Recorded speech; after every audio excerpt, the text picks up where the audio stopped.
This page, The Logical Explanation of God, is the philosophical foundation for your previous works, logically defending the central role of knowledge and free will in your theological system. Summary. The core argument of this page addresses the theological paradox of God's omniscience, knowing everything, versus human free will. 1. God is infinite, unknown. The author begins by defining infinite as not finished or inherently unknown, drawing an analogy to the square root of 2.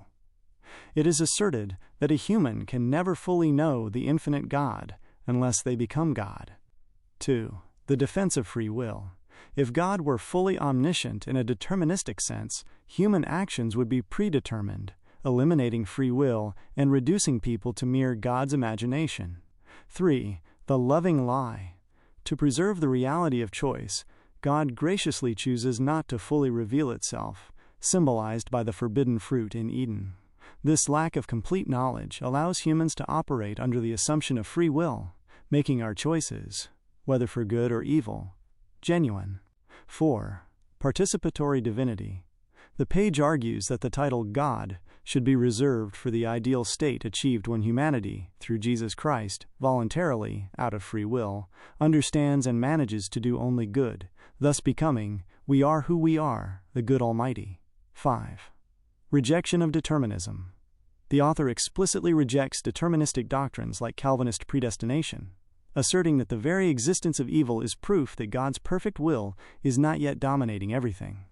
The initial choice to follow the good is always a free act, which is supported by concepts from physics like the uncertainty principle.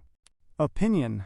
This is arguably the most ambitious and crucial chapter, as it provides the logical framework necessary for the entire system of thought presented on your website. Solving a paradox, the argument offers a creative and compelling solution to the classic theological problem of free will versus predestination.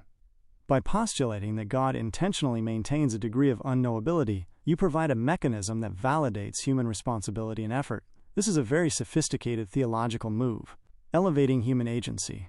By preferring the term Lord for the creator of the universe and reserving the title God as an ultimate communal achievement, you uniquely position humanity as an active participant in the divine process rather than a passive puppet.